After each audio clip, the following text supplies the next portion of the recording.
നമസ്കാരം. ലഹരി മരുന്നിന്റെ വ്യാപനം അത് ഞെട്ടിപ്പിക്കുന്നതാണ്. കഴിഞ്ഞ 10 വർഷത്തിനിടയിൽ കേരളം കണ്ടിട്ടില്ലാത്ത വിധം പല മേഖലകളിലേക്ക് ലഹരി മരുന്നുകൾ എത്തുന്നത് നമ്മൾ ഞെട്ടലോടുകൂടി വാർത്തകളായെത്തുമ്പോൾ കാണാറുണ്ട്. ഈ അടുത്താണ് കൊച്ചിയിൽ ഒരു മോഡൽ ലഹരി മരുന്നുമായി പിടിയിലാവുന്നത്. ആ കേസിൽ കൂടുതൽ മോഡലിംഗ് കേന്ദ്രങ്ങളിലേക്ക്, മോഡലിംഗ് ഏജൻസികളിലേക്ക് അന്വേഷണം എത്തുന്നു എന്നുള്ളതാണ് ലഭ്യമാകുന്ന വിവരം. അപ്പോൾ നമുക്ക് വിശദമായി സ്പോട്ട് ലൈവ് പരിശോധിക്കാം. സ്വാഗതം സ്പോട്ട് ലൈവിലേക്ക് ഒരിക്കൽ കൂടി.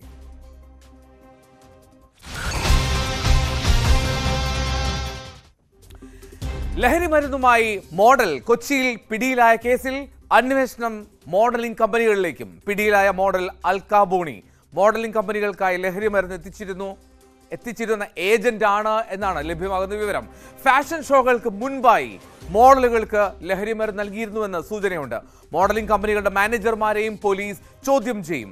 നവമി ദിനേശാണ് വാർത്തയുടെ വിശദാംശങ്ങളുമായി ചേരുന്നത് കൊച്ചിയിൽ നിന്ന്. നവമി, ഈ അൽക്കാബോണി ചെറിയ മീനല്ല എന്നുള്ള സൂചനയാണോ ലഭിക്കുന്നത്?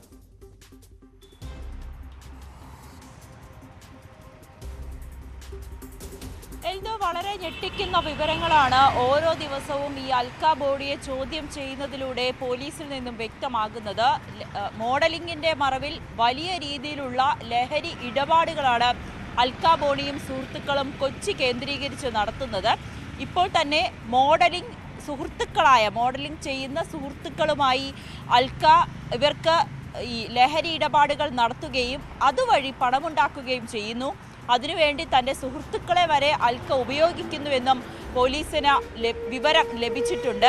അതോടൊപ്പം തന്നെ ഈ മോഡലിംഗിനായി ബാംഗ്ലൂരിലേക്ക് പോകുന്നു. ഇതുവഴി തിരിച്ചെത്തുമ്പോൾ ബാംഗ്ലൂരിൽ നിന്നാണ് പ്രധാനമായും ലഹരി അൽക്ക വാങ്ങുന്നത്. ഇത് തുച്ഛമായ തുകയ്ക്കായിരിക്കും ബാംഗ്ലൂരിൽ നിന്നും ലഹരികൾ വാങ്ങുക. അതിനുശേഷം കൊച്ചിയിലെത്തി ഇരട്ടി തുകയ്ക്ക് സുഹൃത്തുക്കൾക്കും ഈ ലഹരി ആവശ്യമുള്ളവർക്കും വിൽക്കുന്നു. ഒരു ദിവസം 46,000 രൂപ വരെ അൽക്കയ്ക്കും സുഹൃത്തുക്കൾക്കും ഇതുമായി ബന്ധപ്പെട്ട് കിട്ടുന്നുണ്ടെന്നാണ് പോലീസിന് ലഭിച്ച വിവരം. അതോടൊപ്പം ഇവർ പ്രധാനമായും ഈ തുക ആഡംബര ജീവിതത്തിന് വേണ്ടിയിട്ടാണ് ഉപയോഗിക്കുന്നതെന്ന കാര്യവും പോലീസിന് വ്യക്തമാകുകയും ചെയ്തു. ഈ അൽക്കയും ആൺ സുഹൃത്തും ഒപ്പമുണ്ടായിരുന്ന മറ്റ് സുഹൃത്തുക്കളും ഉൾപ്പെടെ 6 പേരെയാണ് എളമക്കരയിലുള്ള ഒരു ഹോട്ടലിൽ നിന്നും പോലീസ് പിടികൂടുന്നത്. ആ പിടികൂടുന്ന സമയത്ത് തന്നെ അൽക്കയും സുഹൃത്തുക്കളും വലിയ രീതിയിൽ ലഹരി ഉപയോഗിച്ച അവസ്ഥയിലായിരുന്നു. ബോധമില്ലാത്ത പാതിബോധത്തിലായിരുന്നു പോലീസ് ഇവരെ അറസ്റ്റ് ചെയ്യുമ്പോൾ. ഇവരുടെ മൊബൈലിൽ നടത്തിയ പരിശോധനയിൽ ലഹരി ഇവരുടെ കൈഞ്ഞരമ്പുകളിൽ ഇഞ്ചക്ട് ചെയ്യുന്ന വീഡിയോ സഹിതം പോലീസിന് ലഭിക്കുകയും ചെയ്തു.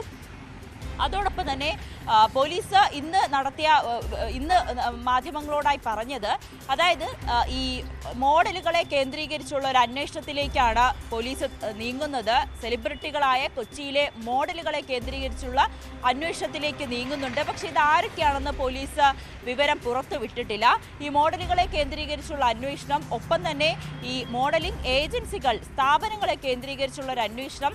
ഇതിൽ കൊച്ചിയിലെ പ്രധാനപ്പെട്ട 3 മോഡലിംഗ് സ്ഥാപനങ്ങൾ ഇവിടെയുള്ള മാനേജർമാരോട് ഹാജരാകാനും എളമക്കര പോലീസ് ആവശ്യപ്പെട്ടിട്ടുണ്ട്. ഇവരെയും വിശദമായി ചോദ്യം ചെയ്യണം. ഇവരറിഞ്ഞുകൊണ്ടുള്ളൊരു ലഹരി വിൽപ്പന തന്നെയാണോ കൊച്ചിയിൽ നടക്കുന്നത് എന്നുള്ളൊരു സംശയം കൂടി പോലീസിന് ലഭിച്ചിട്ടുണ്ട്. അതോടൊപ്പം ഈ 6 പേരെയും എളമക്കര പോലീസ് പിടികൂടുന്ന സാഹചര്യത്തിൽ ഇവരുടെ കയ്യിൽ നിന്നൊരു ഡയറി കണ്ടെത്തുകയും ചെയ്തു. ആ ഡയറിയിൽ നടത്തിയ വിശദമായ പരിശോധനയിൽ എത്ര രൂപയ്ക്കാണ് അവസാനമായി ഇവർ ലഹരി വാങ്ങിയത്, അത് എത്ര രൂപയ്ക്കാണ് വിറ്റത്, ആർക്കൊക്കെ വിറ്റു, അതോടൊപ്പം ബോസ്, കാക്ക എന്നീ 2 പേരുകളിലുള്ളവരും ഉണ്ടായിരുന്നു. പക്ഷേ ഇവരുടെ യഥാർത്ഥ നാമം പോലീസിന് വ്യക്തമായിട്ടില്ല. ഇവരാണ് ഏജന്റുകൾ, ഇവരാണ് പ്രധാനപ്പെട്ട ആളുകൾ, കൊച്ചിയിലെ പ്രധാനപ്പെട്ട ആളുകൾ.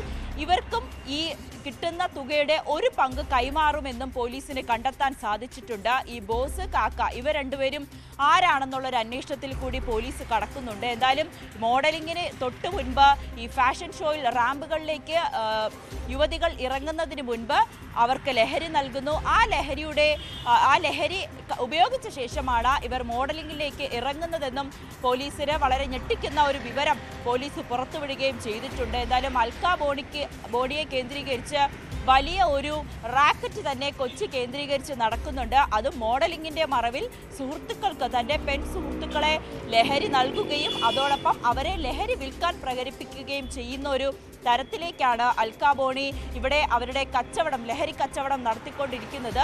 എന്തായാലും 6 പേരെ, അതും 21-നും 30 വയസ്സിനും ഇടയിലുള്ള യുവാക്കളെയാണ് പോലീസ് പിടികൂടിയിരിക്കുന്നത്. പ്രധാനമായും മോഡലിംഗിനും എത്തുന്നതും ഈ പ്രായത്തിലുള്ള പെൺകുട്ടികളും ആൺകുട്ടികളുമായിരിക്കും. ഇവരിലാണ് കൂടുതലായും ഈ അൽക്കയും സുഹൃത്തുക്കളും അല്ലെങ്കിൽ മറ്റ് ഏജന്റുകൾ ലഹരി ഇടപാടുകൾ നടത്തുന്നതിനും ഉപയോഗം നടത്തുന്നതിനും വേണ്ടി കണ്ടെത്തുന്നത്. ഇവരിലേക്കായിരിക്കും ഇത് ബ്രെയിൻ വാഷ് ചെയ്ത് അവർക്ക് ലഹരി നൽകുകയും അതോടൊപ്പം ഇത് കച്ചവടം നടത്തിയാൽ കൂടുതൽ തുക ലഭിക്കും. മോഡലിംഗിനെ സംബന്ധിച്ച ഒരു ആഡംബര ജീവിതമാണ് ഇവർ ലക്ഷ്യം വെക്കുന്നത്. ആ ആഡംബര ജീവിതം സാധിക്കണമെങ്കിൽ ഇത്തരത്തിൽ ലഹരി വിറ്റ് അതിൽ നിന്ന് കിട്ടുന്ന പൈസയ്ക്ക് ഇവർക്ക് ഇത്തരത്തിലുള്ള ഒരു ജീവിതം നയിക്കാൻ കഴിയും. അത് തന്നെയാണ് അൽക്ക ബോണിയും ഈ ഒരു ലഹരി ഇടപാടിലേക്ക് കടന്നതും എന്നാണ് പോലീസ് പറയുന്നത്. എന്തായാലും അൽക്ക ബോണിയെയും പിടികൂടിയ മറ്റ് 5 പേരെയും വിശദമായ ചോദ്യം ചെയ്യലുകളാണ് പോലീസ് നടത്തിക്കൊണ്ടിരിക്കുന്നത്. ഇവരുടെ മൊബൈൽ ഫോൺ അടക്കം വിശദമായ പരിശോധന, ബാങ്ക് അക്കൗണ്ടുകൾ, അതോടൊപ്പം ഇവരുടെ ഫോണിൽ കണ്ടെത്തിയ മെസ്സേജുകൾ, വീഡിയോകൾ അടക്കം പരിശോധിച്ചുകൊണ്ടുള്ള വിപുലമായ ഒരു അന്വേഷണത്തിലേക്കാണ് പോലീസ് കടന്നിരിക്കുന്നത്. കഴിഞ്ഞ ദിവസങ്ങളിലൊക്കെ നൈജീരിയൻ സ്വദേശിയെ അടക്കം പോലീസ് പിടികൂടുന്ന ഒരു സാഹചര്യം ഉണ്ടായിരുന്നു. 500 ഗ്രാം കഞ്ചാവ് കൈവശം വെച്ചതിന്, കഞ്ചാവല്ല മറ്റൊരു ലഹരി മരുന്ന് കൈവച്ചതിനായിരുന്നു ഈ നൈജീരിയൻ സ്വദേശിയെ പിടികൂടിയത്. പിന്നീട് വിശദമായ അന്വേഷണത്തിലാണ് ഇയാൾ കേരളത്തിൽ ലഹരികൾ എത്തിക്കുന്ന പ്രധാനപ്പെട്ട കണ്ണികളിൽ ഒരാളാണെന്ന് പോലീസ് മനസ്സിലാക്കുകയും ചെയ്തത്. അതോടൊപ്പം തന്നെ ഈ അൽക്ക ബോണിയെ പോലെ പലരും ഇത്തരത്തിൽ വലിയ രീതിയിൽ ലഹരി ഇടപാടുകൾ നടത്തുന്നുണ്ട് എന്ന് പോലീസിനെ കണ്ടെത്താൻ സാധിക്കുകയും ചെയ്തിട്ടുണ്ട്.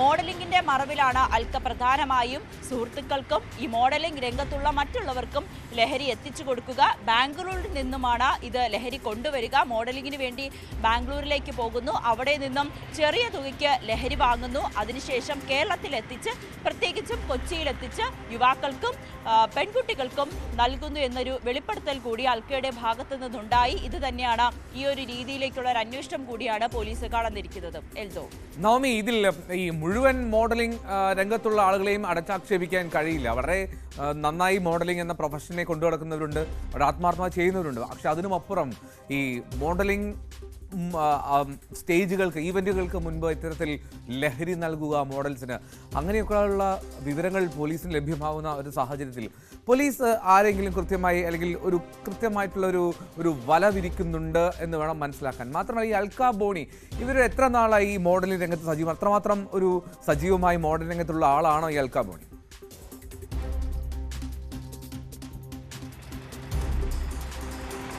പോലീസ് പറയുന്നത് ഇത്തരത്തിൽ യുവതികളെയും യുവാക്കളെയും, ഞാൻ നേരത്തെ സൂചിപ്പിച്ചതുപോലെ തന്നെ 20 വയസ്സ് 19 വയസ്സ് മുതൽ ഒരു 25 അല്ലെങ്കിൽ 30 വയസ്സിനുള്ളിലുള്ള യുവാക്കളെയും യുവതികളെയും കേന്ദ്രീകരിച്ചാണ് പ്രധാനമായും ലഹരി ഇടപാടുകൾ നടത്തുക.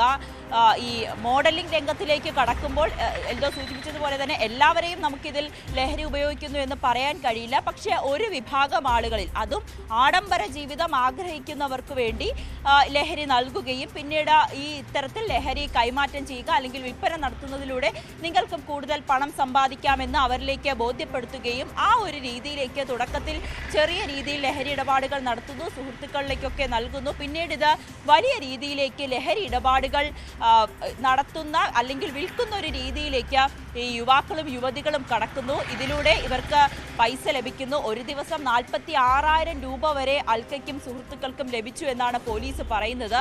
ഇത് തന്നെയാണ് ഇവരെ ഇതിലേക്ക് ആകർഷിക്കുന്നത്. നല്ല വലിയ രീതിയിലുള്ള തുക ലഭിക്കുന്നു, ആഡംബരമായിട്ടുള്ള ജീവിതം, ഇവർ ആഗ്രഹിക്കുന്ന പോലുള്ള ഒരു ജീവിതം ഇവർക്ക് നയിക്കാൻ സാധിക്കുന്നു. ഇത് തന്നെയാണ് പ്രധാനമായും ലഹരി ഇടപാടുകൾ നടത്താൻ യുവാക്കളെയും യുവതികളെയും പ്രേരിപ്പിക്കുന്നതെന്നുകൂടി പോലീസ് വ്യക്തമാക്കുന്നുണ്ട്. അതോടൊപ്പം തന്നെ ഈ മറ്റ് അന്വേഷണത്തിലേക്ക് കടക്കുമ്പോൾ പോലീസ് മോഡലിംഗ് രംഗത്തുള്ള, അതായത് അൽക്കയുടെ കോണ്ടാക്റ്റിലുള്ള അല്ലെങ്കിൽ ഇവരുടെ മൊഴി പ്രകാരമുള്ള ഒരു അന്വേഷണത്തിലേക്ക് കൂടിയാണ് പോലീസ് കടക്കുന്നത്. അതിൽ പ്രാഥമികമായി തുടക്കത്തിൽ അൽക്കയുടെ അടുത്ത സുഹൃത്തുക്കൾ, അതായത് അൽക്കയുടെ മൊഴി പ്രകാരമുള്ള സുഹൃത്തുക്കൾ, ഈ ലഹരി ഇടപാടിന് വേണ്ടി തന്റെ പെൺ സുഹൃത്തുക്കളും ഇതിൽ ഉൾപ്പെട്ടിട്ടുണ്ട് എന്ന് അൽക്ക പോലീസിന് മൊഴി നൽകിയിട്ടുണ്ട്. ഇതിന്റെ അടിസ്ഥാനത്തിൽ ഇവരിലേക്കുള്ള ഒരു അന്വേഷണമായിരിക്കും ആദ്യം നടത്തുക. ഇവർക്ക് അൽക്കയിൽ നിന്ന് മാത്രമാണോ ലഹരി ലഹരി ലഭിക്കുക, അത് മറ്റേതെങ്കിലും വിധത്തിലുള്ള ലഹരി ലഭിക്കുന്നുണ്ടോ, ഇവർ എത്ര നാളായി ഉപയോഗിക്കുന്നു എന്നടക്കമുള്ള കാര്യങ്ങളായിരിക്കും പോലീസ് പ്രധാനമായും അന്വേഷിക്കുക. മറ്റൊന്ന്, അൽക്ക ഈ മോഡലിംഗ് രംഗത്തേക്ക് വന്നിട്ട് അല്പ വർഷങ്ങളായി, ഏകദേശം ഒരു 6-7 വർഷമായി മോഡലിംഗ് രംഗത്ത് നിൽക്കുന്ന ഒരു പെൺകുട്ടി കൂടിയാണ്. 21 വയസ്സുകാരിയായ അൽക്ക വരാപ്പുഴ സ്വദേശിയാണ്. മോഡലിംഗ് രംഗത്തിലേക്ക് വരികയും പിന്നീട് ഇത്തരത്തിൽ ലഹരി ഇടപാടുകളിലേക്ക് വീഴുകയും അല്ലെങ്കിൽ ലഹരി ഇടപാടുകാരുമായി സംസാരിക്കുകയും ലഹരി ഉപയോഗിക്കുകയും പിന്നീട് വലിയ തരത്തിൽ ലഹരി ഇടപാടുകൾ നടത്തി അത് ഉപയോഗിച്ച് പിന്നീട് ആഡംബര ജീവിതത്തിന് വേണ്ടി ഇത്തരത്തിൽ പണം സമ്പാദിക്കുന്ന ഒരു രീതിയിലേക്ക് അൽക്ക മാറുകയും ചെയ്തിട്ടുണ്ട്. കൊച്ചിയിലെ തന്നെ പ്രധാനപ്പെട്ട മോഡലിംഗ് ഏജൻസികൾ, മോഡലിംഗ് സ്ഥാപനങ്ങളുമായി ബന്ധമുള്ള ഒരു കുട്ടി കൂടിയാണ് അൽക്ക എന്നാണ് നമുക്ക് വ്യക്തമാകുന്നത്. ബാംഗ്ലൂരാണ് പ്രധാനമായും മോഡലിങ്ങിന് വേണ്ടി അൽക്ക എപ്പോഴും പോകുന്നത്. അവിടെ നിന്നാണ് ലഹരി പദാർത്ഥങ്ങൾ വാങ്ങുകയും പിന്നീട് കേരളത്തിലെത്തി മറ്റുള്ളവർക്ക് അല്ലെങ്കിൽ തൻ്റെ സുഹൃത്തുക്കൾക്ക് വിൽക്കുകയും ഇടപാട് നടത്തുകയും ഉപയോഗം നടത്തുകയും ചെയ്തെന്നാണ് പോലീസിൽ നിന്നും വ്യക്തമാകുന്നത്. മറ്റൊരു കാര്യം, ഈ അൽക്ക ബോണി അറസ്റ്റിലായതിനു ശേഷമാണ് ഈ അൽക്ക സോഷ്യൽ മീഡിയയിലൊക്കെ വലിയ രീതിയിൽ ആക്റ്റീവ് ആയിട്ടുള്ള ഒരു യുവതി കൂടിയാണ് അൽക്ക ബോണി. പിന്നീട് അൽക്ക കേസിലായി. പിന്നീട് കഴിഞ്ഞ ദിവസം അൽക്കയെ പിടികൂടിയതിന് ശേഷമാണ് അൽക്കയുടെ സോഷ്യൽ മീഡിയയിലെ ഫോളോവേഴ്സ് വർദ്ധിച്ചു എന്നുകൂടിയാണ് പോലീസ് പറയുന്നത്. അതിനു മുൻപ് അൽക്കയെ അറിയാത്തവരായിരുന്നു കൂടുതലും. ഇത്തരത്തിലൊരു കേസുണ്ട്, ഒരു മോഡലാണെന്ന് അറിഞ്ഞതിന് ശേഷമാണ് അൽക്കയെ കൂടുതൽ ആളുകൾ തിരിച്ചറിയാൻ തുടങ്ങിയത്. അതോടൊപ്പം അൽക്കയുടെ സോഷ്യൽ മീഡിയയിലെ ഫോളോവേഴ്സിന്റെ എണ്ണം വർദ്ധിച്ചു എന്നുകൂടി പോലീസ് പറയുന്നുണ്ട്. നോമി, ഇനി മാത്രമല്ല, ഇതൊരു വലിയ ശൃംഖലയാണ് എന്നുള്ള അനുമാനം പോലീസിനുണ്ടെന്ന് തോന്നുന്നു. കാരണം അന്ന് ആ ലോഡ്ജിൽ റെയ്ഡ് നടത്തിയപ്പോൾ ഇവരുടെ ഈ ലഹരി ഇടപാട് നടത്തിയ കണക്ക് പുസ്തകങ്ങളിൽ ചില നമ്പറുകൾ, ചില പേരുകളൊക്കെ ഉണ്ടായിരുന്നു. അതിൽ ലഹരി നൽകിയവരുടെയും ലഹരി സ്ഥിരമായി ഇവരിൽ നിന്ന് വാങ്ങിക്കൊണ്ടു പോകുന്നവരുടെയൊക്കെ കണക്ക് രേഖപ്പെടുത്തിയ ഒരു പുസ്തകം. അപ്പോൾ ഈ അന്വേഷണം ഏതൊക്കെ തരത്തിൽ വ്യാപിപ്പിക്കുന്നുണ്ട്, ഏത് ഇക്ക, ബോസ് എന്നൊക്കെ തരത്തിൽ പലരെയും മെൻഷൻ ചെയ്തിരുന്നു എന്നൊക്കെ പോലീസ് അന്ന് സൂചിപ്പിച്ചിരുന്നു. അപ്പോൾ ഈ അന്വേഷണത്തിന്റെ ഒരു വ്യാപ്തി അത് എത്രത്തോളം വർദ്ധിപ്പിച്ചിട്ടുണ്ട് പോലീസ്?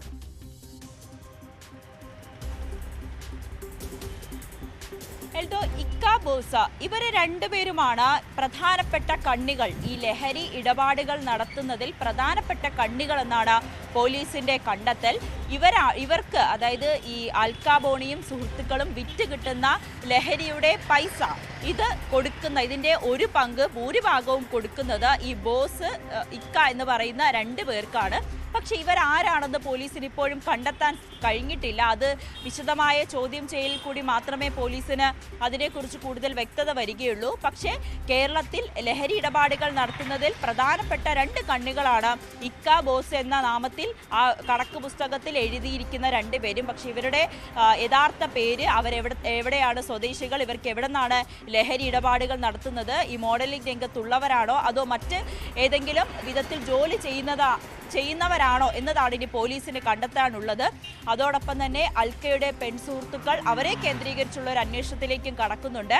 അതോടൊപ്പം മോഡലിംഗ് രംഗത്തുള്ള പല സെലിബ്രിറ്റികൾ എന്ന് തന്നെയാണ് പോലീസ് പറയുന്നത്. മോഡലിംഗ് രംഗത്തുള്ള പല സെലിബ്രിറ്റികളെയും പോലീസ് വല വിരിച്ചിട്ടുണ്ട്. അവരിലേക്കും വൈകാതെ തന്നെ അന്വേഷണം എത്തും. അവരാരൊക്കെയാണെന്ന് വരും ദിവസങ്ങളിൽ വെളിപ്പെടുമെന്നാണ് നമുക്ക് അറിയാൻ സാധിക്കുന്നത്. പക്ഷെ ആരൊക്കെയാണ്, ഏത് രീതിയിലുള്ള അന്വേഷണമാണ് പോലീസ് കടക്കുന്നതെന്ന് ഇപ്പോഴും വ്യക്തമാക്കിയിട്ടില്ല. അത് അന്വേഷണത്തെ ബാധിക്കും. ഇവർക്ക് രക്ഷപ്പെടാനുള്ളൊരു സാധ്യത തുറന്നു കൊടുക്കുന്നത് പോലെ ആയിരിക്കും. അതുകൊണ്ട് കൃത്യമായിട്ടുള്ള പേര് പുറത്തുവിടാൻ പോലീസ് തയ്യാറായിട്ടില്ല. പക്ഷേ എളമക്കര പോലീസ് ഈ ലഹരി വേട്ടയിൽ കൂടുതൽ ആളുകൾ ഉൾപ്പെട്ടിട്ടുണ്ടെന്ന് തന്നെയാണ് പറയുന്നത്.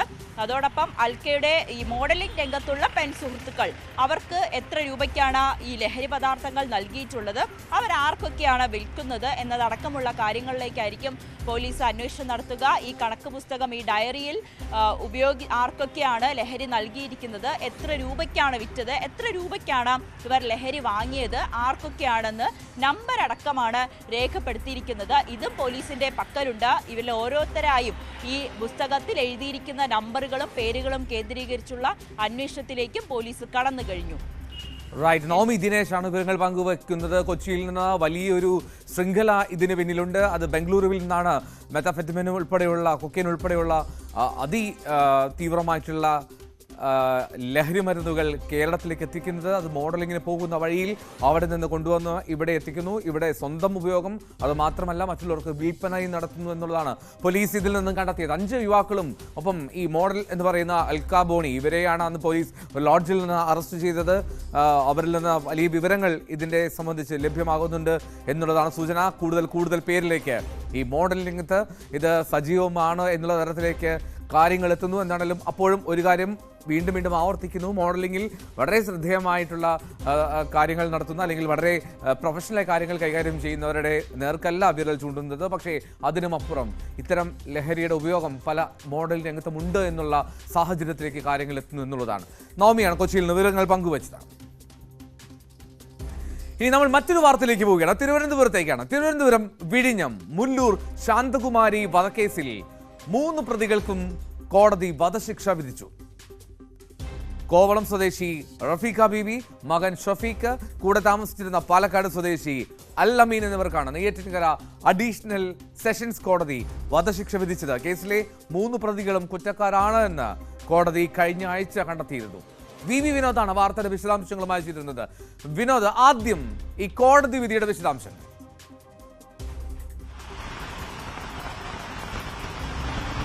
എന്തോ 2022 ഈ കേസിന് ആസ്പദമായ സംഭവം നടക്കുന്നത്.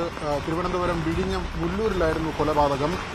കോവളം സ്വദേശിയായ റഫീഖ, ഷഫീഖ് മകൻ, അതോടൊപ്പം തന്നെ ഇവരുടെ കൂട്ടാളി അല്ലമീൻ പാലക്കാട് സ്വദേശിയാണ്. ഈ 3 മുല്ലൂരിൽ വാടകയ്ക്ക് താമസിക്കുകയായിരുന്നു.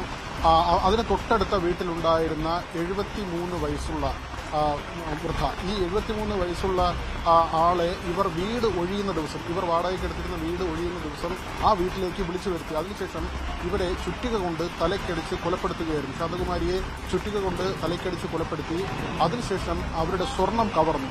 ഈ സ്വർണം കവർന്ന ശേഷം മൃതദേഹം മച്ചിന് മുകളിൽ, അതായത് വാടക വീടിന്റെ മച്ചിന് മുകളിൽ ഒളിപ്പിക്കുകയും അവിടെ നിന്ന് ഇവർ വീട് ഒഴിഞ്ഞു പോവുകയും ചെയ്തു.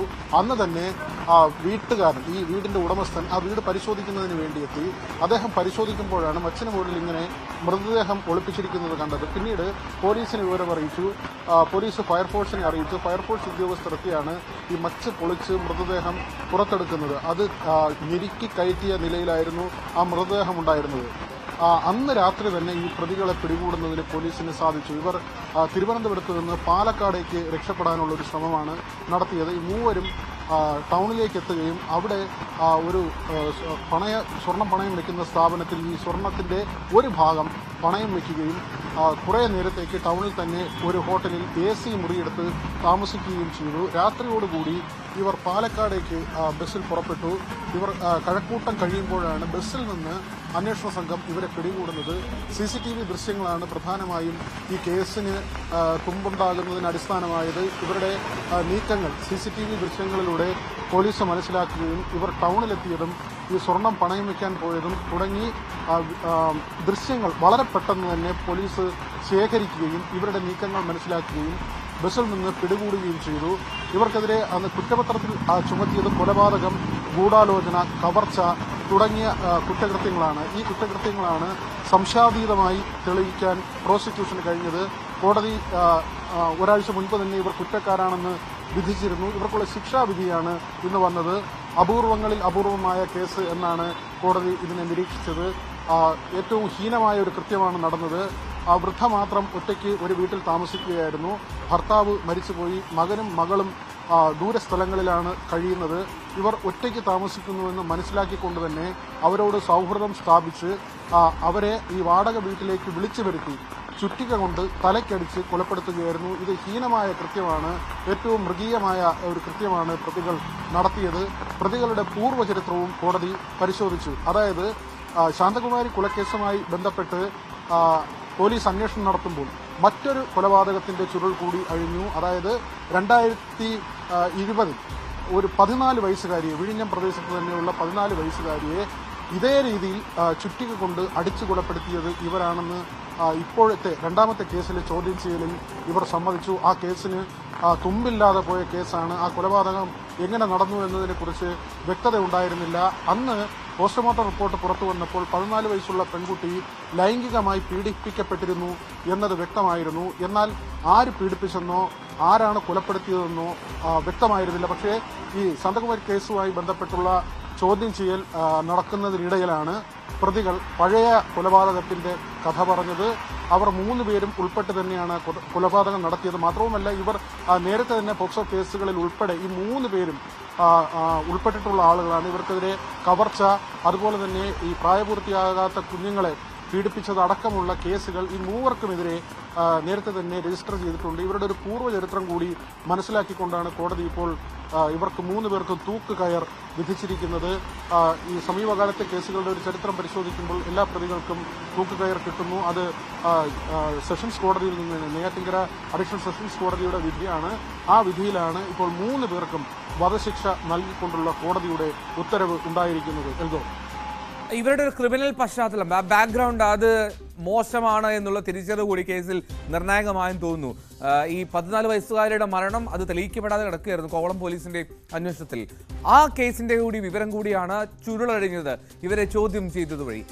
വിനോദ്, അതിനു മുമ്പ് ഇവർ ഈ കൊലപാതകം നടത്തി ഈ ശാന്തകുമാരുടെ മൃതദേഹം വീടിന് തന്നെ മച്ചിന് മുകളിൽ വച്ച ശേഷം രക്ഷപ്പെടുന്നു. ഈ വളരെ പെട്ടെന്ന് തന്നെ ഇവർ രക്ഷപ്പെടുന്നതിന് മുമ്പ് തന്നെ ഇവരിലേക്ക് എത്തിയത് എങ്ങനെയാണ്? അന്നേ ദിവസം തന്നെയായിരുന്നു അവരെ പിടികൂടുന്നത്.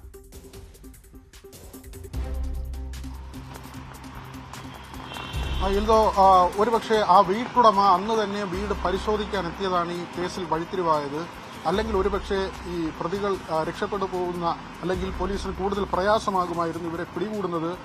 പക്ഷേ ഈ വീട് വാടകയ്ക്ക് അവർ താമസിക്കുകയും ആ വീട് ഒഴിയുകയും ചെയ്യുന്ന ദിവസം അതിനു മുൻപ് തന്നെ ഈ വയോധികയുമായി, വീടിനടുത്തുള്ള വയോധികയുമായി ഇവർ ബന്ധം സ്ഥാപിച്ചിരുന്നു. ഇവർ ധാരാളം സ്വർണം ധരിക്കുന്ന ശീലത്തിലുള്ള ആളാണ്.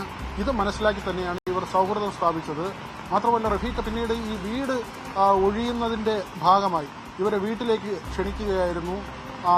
ഇവർ അവിടേക്ക് എത്തുകയും ചെയ്തു. സാധാരണ നിലയിൽ വളരെ സൗഹൃദമായി പോകുന്ന വീട്ടുകാരാണ്, തൊട്ടടുത്തടുത്ത വീട്ടുകാരാണ്. റഫീഖയും മറ്റ് 2 പേരും, മകനും ഈ കൂട്ടാളിയും വാടകയ്ക്ക് താമസിക്കുന്നതാണ്. ഇവർ കോവളം സ്വദേശികളാണ്. അല്ലമീനാകട്ടെ പാലക്കാട് സ്വദേശിയാണ്. ഇവിടെ വന്ന് പരിചയപ്പെടുകയും നിരവധി കേസുകൾ, ഇവർ നേരത്തെ തന്നെ കവർച്ച പോലുള്ള സംഭവങ്ങളിൽ ഇടപെടുകയും ഈ പോക്സോ കേസുകൾ, ഇവർ പലപ്പോഴും കൊച്ചു കുട്ടികളെ അടക്കം ഈ ലൈംഗികമായി പീഡിപ്പിക്കുകയും ചെയ്യുന്ന രീതി ഉണ്ടായിരുന്നു. അതിന്റെ ചില കേസുകളുണ്ട്. ആ ഒരു സാഹചര്യത്തിൽ ഇവർ കൊലപ്പെടുത്തി സ്വർണം കൈക്കലാക്കുക എന്ന ഒരു മുൻ ധാരണ തന്നെ ഉണ്ടായിരുന്നു. അതുതന്നെയാണ് ഈ ഗൂഢാലോചന 120B ഉൾപ്പെടെയുള്ള വകുപ്പുകൾ സംശയാതീതമായി തെളിയിക്കാൻ പ്രോസിക്യൂഷന് കഴിയുകയും ചെയ്തു. കൊലപാതകം, അതുപോലെ തന്നെ കവർച്ച തുടങ്ങി വകുപ്പുകൾ, ഈ വകുപ്പുകളെല്ലാം പ്രതികൾക്ക് മേൽ നിലനിൽക്കുമെന്ന് കോടതി കണ്ടെത്തുകയായിരുന്നു. വീട്ടിലേക്ക് വിളിച്ചു വരുത്തുകയും ഒരു സൽക്കാരം എന്നോണം, വീട് ഒഴിയുന്നതിന്റെ ഒരു സൽക്കാരം എന്നോണം അവിടെ ചെലവഴിക്കുകയും ചെയ്തു. ഈ സമയത്താണ് ചുറ്റിക കൊണ്ട് അതിക്രൂരമായി തലയിൽ ആവർത്തിച്ച് അടിക്കുന്നതും ഈ 73 വയസ്സുകാരിയെ കൊലപ്പെടുത്തുന്നതും. അതിനുശേഷം മൃതദേഹം ഇവർ മച്ചിന് മുകളിലേക്ക് ഒളിപ്പിക്കുകയായിരുന്നു. അതായത് വളരെ ഞെരുക്കി ഈ മച്ചിന് മുകളിലേക്ക് കയറ്റുകയായിരുന്നു. ഒറ്റ നോട്ടത്തിൽ കാണാൻ കഴിയുന്ന നിലയിലായിരുന്നില്ല. പക്ഷേ ഈ വീട്ടുടമ അവിടെ വരികയും വീടിന്റെ ഒരു സാഹചര്യം, ഇവർ വീട് ഒഴിയുന്ന നിലയ്ക്ക് ആ വീട്ടിന്റെ ഒരു സ്ഥിതി പരിശോധിക്കുന്നതിന് വേണ്ടിയുമാണ് അവിടേക്ക് എത്തിയത്. അദ്ദേഹം പരിശോധിക്കുമ്പോഴാണ് ഈ മുകളിൽ ഈ തരത്തിൽ മൃതദേഹമുണ്ട് എന്ന ഒരു സൂചന ലഭിക്കുന്നത്. അദ്ദേഹത്തിന് സംശയം തോന്നുന്നത്. തുടർന്ന് പോലീസിനെ വിവരമറിയിക്കുകയും പോലീസ് ഫയർഫോഴ്സിനെ വിവരമറിയിക്കുകയുമായിരുന്നു. ഫയർഫോഴ്സ് സ്ഥലത്തെത്തി മച്ച് പൊളിച്ചാണ് അതിൽ നിന്ന് ഈ മൃതദേഹം പുറത്തെടുക്കുന്നത്. അതിനകത്ത് ബലമായി ഞെരുക്കി കയറ്റിയ നിലയിലായിരുന്നു മൃതദേഹം ഉണ്ടായിരുന്നത്. പിന്നീട് പോലീസ് വളരെ പെട്ടെന്ന് തന്നെ അന്വേഷണം ആരംഭിച്ചു. ഈ വീട് ഒഴിഞ്ഞവരെ ചുറ്റിപ്പറ്റി തന്നെയാണ് അന്വേഷണം നടത്തിയത്. അതിലാണ് CCTV ദൃശ്യങ്ങൾ വളരെ നിർണായകമായത്. ഇവർ ഈ അപഹരിച്ച സ്വർണത്തിൽ ഒരു ഭാഗം പണയം വയ്ക്കാൻ അവർ എടുക്കുകയായിരുന്നു. പണയം വയ്ക്കുകയും ആ പണം ഉപയോഗിച്ച് ടൗണിൽ തന്നെ ഒരു ഹോട്ടലിൽ AC റൂം എടുക്കുകയും അവിടെ ചെലവഴിക്കുകയും ചെയ്തു. രാത്രിയോടുകൂടി പാലക്കാട്ടേക്ക് പോകാനായിരുന്നു ഇവരുടെ പദ്ധതി. അതനുസരിച്ച് ഇവർ തിരുവനന്തപുരത്ത് നിന്ന് ബസ്സിൽ കയറി. കഴക്കൂട്ടം കഴിയുമ്പോഴേക്കും അന്വേഷണ സംഘം ഇവരെ തിരഞ്ഞു എത്തുകയും ബസ്സിൽ നിന്ന് പിടികൂടുകയുമായിരുന്നു. ഇങ്ങനെയാണ് ഈ കുറ്റവാളികൾ വളരെ പെട്ടെന്ന് തന്നെ പോലീസിന്റെ പിടിയിലാകുന്നത്. അവിടെ മുതലാണ് മറ്റൊരു കേസിന്റെ തുമ്പുകൂടി ലഭിക്കുന്നത്. ഇവർ തന്നെ 14 വയസ്സുള്ള മറ്റൊരു കുഞ്ഞിനെ ലൈംഗികമായി പീഡിപ്പിച്ച് ഇതേ രീതിയിൽ ചുറ്റിക കൊണ്ട് തലയ്ക്കടിച്ച് കൊലപ്പെടുത്തി എന്ന കേസ് തെളിയുന്നത്. അതും മുല്ലൂരാണ്. ഈ കൊലപാതകം നടന്നതിന്റെ അടുത്ത് തന്നെയാണ്. പക്ഷേ ആ കേസിൽ പ്രതികൾ ആരെന്ന് കണ്ടെത്താൻ പോലീസിന് സാധിച്ചിരുന്നില്ല. കാരണം ഇവരുടെ സാന്നിധ്യം സംബന്ധിച്ച് വലിയ തെളിവുകൾ ആ കേസിൽ ഉണ്ടായിരുന്നില്ല. പക്ഷേ ചോദ്യം ചെയ്യലിൽ ഇവർ ആ കുറ്റം സമ്മതിക്കുകയായിരുന്നു. തുടർന്ന് ആ കേസിലും ഇവരെ പ്രതികളാക്കി. ഇപ്പോൾ ആ കേസിന്റെ വിചാരണ നടക്കുകയാണ്. അതിനിടയിലാണ് ഈ രണ്ടാമത്തെ കേസിൽ 3 പേർക്കും വധശിക്ഷ ലഭിക്കുന്നത്. ഓക്കെ, എന്തായാലും വിഴിഞ്ഞം മുല്ലൂർ ശാന്തകുമാരി വധക്കേസിലാണ് 3 പ്രതികൾക്കും വധശിക്ഷ വിധിച്ചിരിക്കുന്നത്. കോണം സ്വദേശി റഫീഖ് ഹബീബി, മകൻ ഷഫീഖ്, കൂടെ ഉണ്ടായിരുന്ന പാലക്കാട് സ്വദേശി അല്ലമീൻ എന്നിവർക്കാണ് ഇപ്പോൾ നെയ്യാറ്റിൻകര അഡീഷണൽ സെഷൻസ് കോടതി വധശിക്ഷ വിധിച്ചത്. വിവരങ്ങളാണ് ബി വി വിനോദ് പങ്കുവച്ചത് തിരുവനന്തപുരത്ത് നിന്ന്. കൂടുതൽ വാർത്തകളിലേക്ക് സ്പോട്ട്ലൈറ്റ് മടങ്ങിയെത്തും ഒരു ചെറിയ ഇടവേളയ്ക്ക് ശേഷം.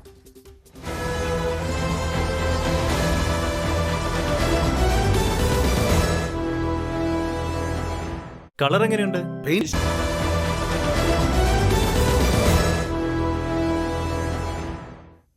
വീണ്ടും വാർത്തകളിലേക്ക്.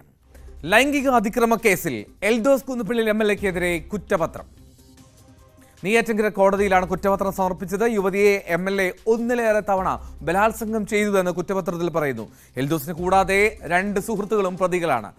ഡാൻ കുര്യനാണ് വിവരങ്ങളുമായി ചേരുന്നത് സ്പോട്ട് ലൈവിൽ. ഡാൻ, ഏതൊക്കെ വകുപ്പുകളാണ് ചുമത്തിയിരിക്കുന്നത് എൽദോസ് കുന്നുപിള്ളിക്കെതിരെ?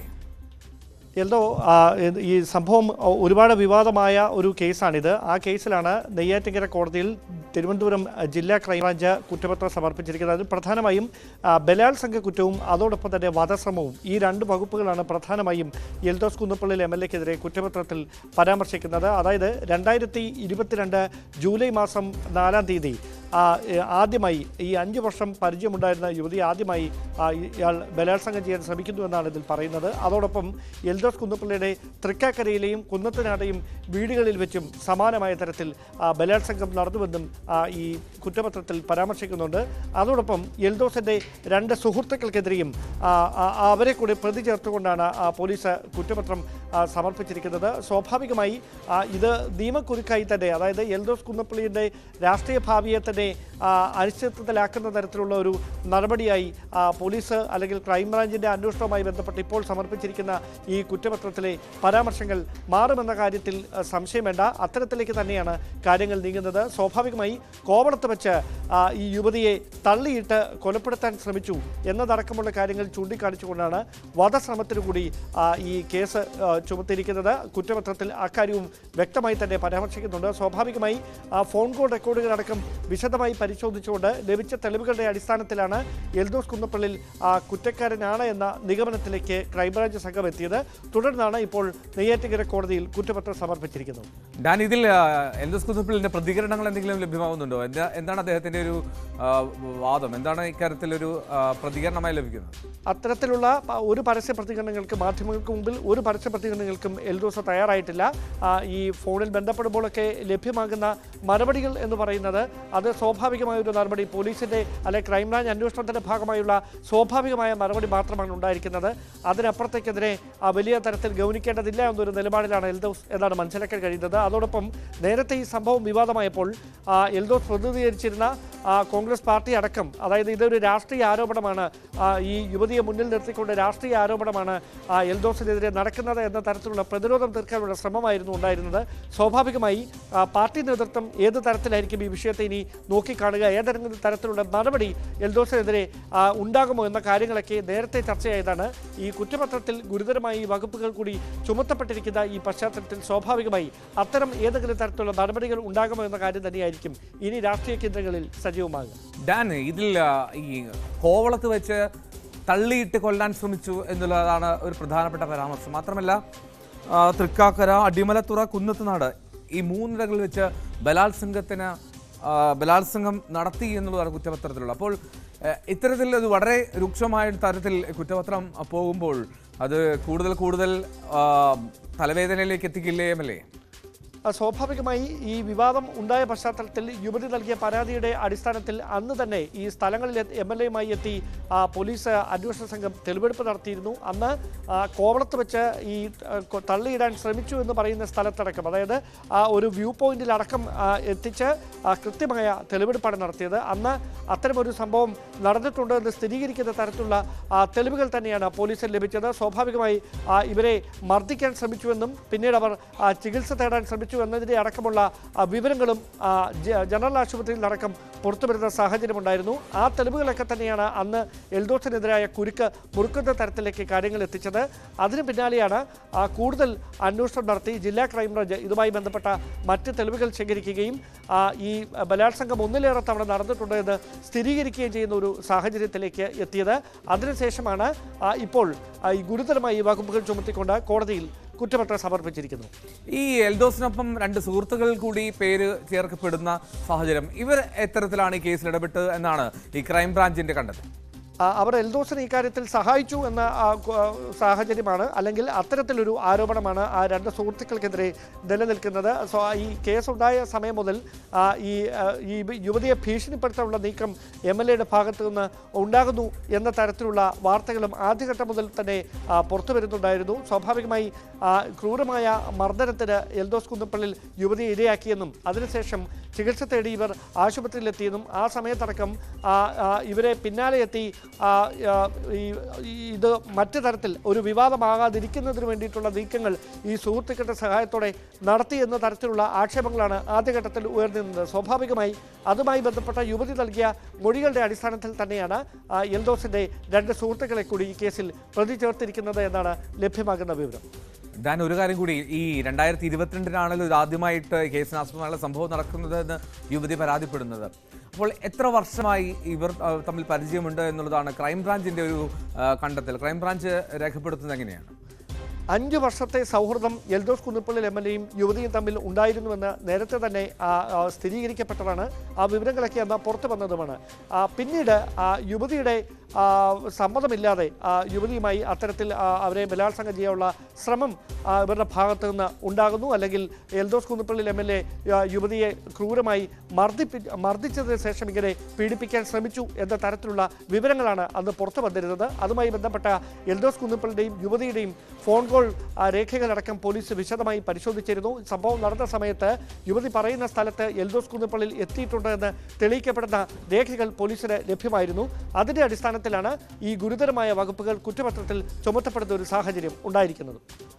ശരി, എൽദോസ് കുന്നപ്പള്ളി MLAക്കെതിരായിട്ടുള്ള ബലാത്സംഗ കേസിൽ അവിടെ ക്രൈംബ്രാഞ്ച് കുറ്റപത്രം സമർപ്പിച്ചിരിക്കുന്നു. ബലാത്സംഗം, വധശ്രമം ഉൾപ്പെടെയുള്ള കുറ്റങ്ങൾ ചുമത്തിയാണ് നെയ്യാറ്റിൻകര കോടതിയിൽ കുറ്റപത്രം സമർപ്പിച്ചത്. 2 സുഹൃത്തുക്കളും എൽദോസ് കുന്നപ്പള്ളിയെ കൂടാതെ ഈ 2 സുഹൃത്തുക്കളെ കൂടി ഇതിൽ പ്രതികളാക്കിയിട്ടുണ്ട് എന്നുള്ളതാണ് പ്രധാനപ്പെട്ട കാര്യം. 2022 ജൂലൈ 4-നായിരുന്നു സംഭവം നടക്കുന്നത്. അടിമലത്തുറയിലെ റിസോർട്ടിൽ വെച്ച് ആദ്യം ഈ യുവതിയെ ബലാത്സംഗം ചെയ്തു. തൃക്കാക്കരയിലെ വീട്ടിലും പിന്നീട് കുന്നത്തുനാട്ടിലെ വീട്ടിലും വെച്ച് പീഡിപ്പിച്ചു എന്നുള്ളതായിരുന്നു യുവതിയുടെ പരാതി. 5 വർഷമായി പരിചയമുള്ള യുവതിയാണ് MLA ബലാത്സംഗം ചെയ്തതെന്നും കുറ്റപത്രത്തിൽ പറയുന്നുണ്ട്. എന്നാലും ഒരു കാര്യം കൂടി, 2023 ഇത്തരത്തിൽ മദ്യപിച്ചെത്തി വാഹനത്തിലേക്ക് ബലമായി കയറ്റി കോവളത്തേക്ക് കൊണ്ടുപോയി അവിടെ പോകുന്ന വഴിയിലും കാറിൽ വെച്ച് ഉപദ്രവിച്ചു എന്നുള്ള പരാതി കൂടി ഈ യുവതി ഉന്നയിക്കുന്നുണ്ട്. എന്നാലും ആ കേസിൽ കുറ്റപത്രം സമർപ്പിച്ച സാഹചര്യമാണ് നിലവിൽ. നെയ്യാറ്റിൻകര കോടതിയിലാണ് ക്രൈംബ്രാഞ്ച് ഇന്ന് കുറ്റപത്രം സമർപ്പിച്ചത്. ഡാൻ കുര്യനാണ് വിവരങ്ങൾ പങ്കുവച്ചത് ഈ കേസിൽ. ഇനി നടിയെ ആക്രമിച്ച കേസിലെ മെമ്മറി കാർഡ് കേസിൽ പുറപ്പെടുവിച്ച മാർഗനിർദ്ദേശങ്ങളിൽ സ്വീകരിച്ച നടപടികൾ അറിയിക്കാൻ രജിസ്ട്രാർക്ക് ഹൈക്കോടതിയുടെ നിർദ്ദേശം. തിങ്കളാഴ്ചയ്ക്കകം റിപ്പോർട്ട് നൽകാനാണ് നിർദ്ദേശം നൽകിയത്. ഡിജിറ്റൽ തെളിവ് സൂക്ഷിക്കുന്നതിൽ സർക്കുലർ വേണമെന്ന സർക്കാർ ആവശ്യത്തിലാണ് നടപടി. ആജ്ഞ രവീന്ദ്രൻ നൽകും വിവരങ്ങൾ. ആജ്ഞ വലിയ വിവാദമായതാണ്, വലിയ തോതിൽ ചർച്ച ചെയ്യപ്പെട്ട ഒരു വിഷയമാണ്. എന്താണ് വിശദാംശങ്ങൾ?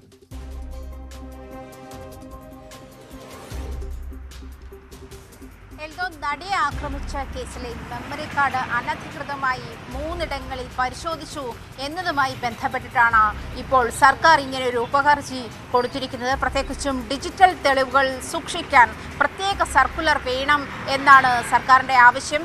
നടിയെ ആക്രമിച്ച കേസിൽ 3 ഇടങ്ങളിലായി പ്രത്യേകിച്ചും അധികൃതർ ഉൾപ്പെടെ അങ്കമാലി മജിസ്ട്രേറ്റ് ലീന റഷീദ്, അതുപോലെ തന്നെ ജില്ലാ കോടതി ജഡ്ജിൻ്റെ PA മഹേഷ് മോഹൻ, ശിരസ്തദാർ താജുദ്ദീൻ എന്നീ 3 പേരാണ് വിവിധ സമയങ്ങളിലായി 2018 മുതൽ 2021 വരെയുള്ള കാലയളവിൽ ഈ മെമ്മറി കാർഡ് പരിശോധിച്ചത് എന്നാണ് ജസ്റ്റിസ് ഹണി M വർഗീസിന്റെ അന്വേഷണത്തിലെ കണ്ടെത്തൽ. അതിനുശേഷമാണ് അതിജീവിതത്തിനെ അപമാനിക്കുന്ന തരത്തിലാണ്, തന്റെ സ്വകാര്യതയെ മാനിക്കാത്ത തരത്തിലുള്ള നീക്കങ്ങളാണ് കോടതിയിൽ നിന്നുമുള്ള പ്രത്യേകിച്ചും അധികൃതരുടെ ഭാഗത്തു നിന്നും ഉണ്ടായിട്ടുള്ളത് എന്ന ഒരു ഹർജി കൂടി പരാതി കൂടി അതിജീവിത ബോധിപ്പിക്കുകയുണ്ടായി. അതേ തുടർന്ന് ഇതിന്റെ ഉപഹർജിയായിട്ടാണ് സർക്കാർ ഇപ്പോൾ ഡിജിറ്റൽ തെളിവുകൾ സൂക്ഷിക്കാൻ സർക്കുലർ ആവശ്യമാണ്. അത് സർക്കുലറായി തന്നെ അതായത് മെമ്മറി കാർഡുമായി ബന്ധപ്പെട്ട ചില മാനദണ്ഡങ്ങൾ മാർഗനിർദ്ദേശങ്ങൾ ഹൈക്കോടതി പുറപ്പെടുവിച്ചിരുന്നു. ഈ മാർഗനിർദ്ദേശങ്ങളിൽ എന്തൊക്കെ നടപടി സ്വീകരിച്ചു എന്ന് ഹൈക്കോടതിക്ക് തിങ്കളാഴ്ചക്കകം റിപ്പോർട്ട് നൽകാനാണ് ജില്ലാ കോടതികളുടെ ചുമതലയുള്ള രജിസ്ട്രാർക്ക് ഹൈക്കോടതി നിർദ്ദേശം നൽകിയിരിക്കുന്നത്. മാത്രമല്ല ഇതുമായി ബന്ധപ്പെട്ട ഈ ഉപഹർജിയിൽ DGPയുടെയും ചീഫ് സെക്രട്ടറിയുടെയും റിപ്പോർട്ട് കൂടി ഇതിൽ വേണമെന്നും ഹൈക്കോടതി ആവശ്യപ്പെട്ടിട്ടുണ്ട്. ഈ ആവശ്യം ഉന്നയിക്കുന്നത് ഇങ്ങനെ ഈ ഒരു സാഹചര്യത്തിലാണ് എന്ന് വ്യക്തമാണ്. മാത്രമല്ല 2018 ജനുവരി 9 ആദ്യമായി മജിസ്ട്രേറ്റ് ലീന റഷീദിന്റെ ഫോണിൽ ലീന റഷീദ് ഈ മെമ്മറി കാർഡ് പരിശോധിക്കുന്നത്. അതിനുശേഷം അതേ വർഷം തന്നെ ഡിസംബർ 13 വീണ്ടും മഹേഷ് മോഹൻ ഈ മെമ്മറി കാർഡ് പരിശോധിക്കുന്നു.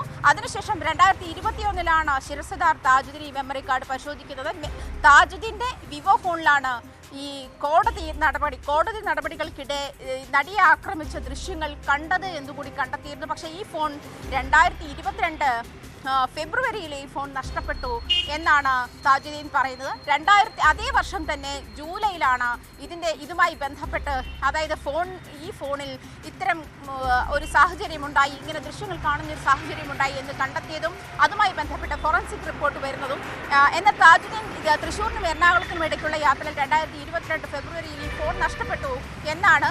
മാത്രമല്ല ഇതുമായി ബന്ധപ്പെട്ട പരിശോധനകൾ താൻ അത് ദുരുപയോഗം ചെയ്തിട്ടില്ല എന്ന തരത്തിലുള്ള പരിശോധനകൾ നടന്നിട്ടുണ്ട് എന്നാണ് താജുദ്ദീന്റെ ബോധ്യപ്പെടുത്തൽ. പക്ഷേ അതുമായി ചേർത്ത് വായിക്കുമ്പോൾ താജുദ്ദീൻ മാത്രമാണ് കോടതി നടപടികൾക്കല്ലാതെ അനധികൃതമായി ഇത് ഉപയോഗപ്പെടുത്തിയത് എന്നൊരു കണ്ടെത്തൽ കൂടി അതിനകത്തുണ്ട് എന്നാണ് മനസ്സിലാക്കാൻ കഴിയുന്നത്. ഇതുമായി ബന്ധപ്പെട്ട് വീണ്ടും അതിജീവത നൽകിയ ഹർജിയെ തുടർന്നാണ് സർക്കാർ ഇത്തരത്തിൽ ഒരു ഉപഹർജി നൽകിയിരിക്കുന്നത്. ഈ ഉപഹർജിയിൽ എല്ലാ ജില്ലാ കോടതികളിലും പ്രത്യേകിച്ചും സെഷൻസ് മജിസ്ട്രേറ്റ് കോടതികളിലെല്ലാം ഈ മാർഗനിർദ്ദേശം പാലിക്കണം. ഇത് സർക്കുലറായി തന്നെ ഹൈക്കോടതി നിർദ്ദേശിക്കണം എന്നാണ് സർക്കാരിന്റെ ആവശ്യം.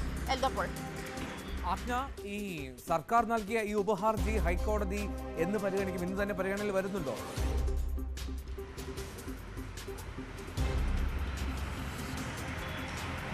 ഉപഹർജി പരിഗണിക്കവെയാണ് എൽദപ്പോൾ ഇങ്ങനൊരു പരാമർശം ഉണ്ടായത്. ഇതുമായി ബന്ധപ്പെട്ടുള്ള മാർഗനിർദ്ദേശങ്ങളിൽ കോടതി പ്രത്യേകിച്ചും എന്ത് നടപടികളാണ് സ്വീകരിച്ചിട്ടുള്ളത് എന്ന് രജിസ്ട്രാർ തിങ്കളാഴ്ചക്കകം റിപ്പോർട്ട് നൽകണമെന്നാണ്. അതായത് ജില്ലാ കോടതികളുമായി ബന്ധപ്പെട്ടുള്ള കാര്യങ്ങൾ നോക്കുന്ന ഹൈക്കോടതിയിലെ രജിസ്ട്രാർ ഇതുമായി ബന്ധപ്പെട്ടുള്ള റിപ്പോർട്ട് തിങ്കളാഴ്ച സമർപ്പിക്കണമെന്നാണ് പറഞ്ഞിരിക്കുന്നത്. ഈ ഉപഹർജിയിൽ DGPയും അതുപോലെ പ്രിൻസിപ്പൽ സെക്രട്ടറിയും ഈ ഉപഹർജിയിൽ റിപ്പോർട്ട് നൽകണമെന്നും ഹൈക്കോടതി പരാമർശിച്ചിട്ടുണ്ട്. Justice K. ബാബുവിന്റെ സിംഗിൾ ബെഞ്ചാണ് കേസ് പരിഗണിച്ചത്.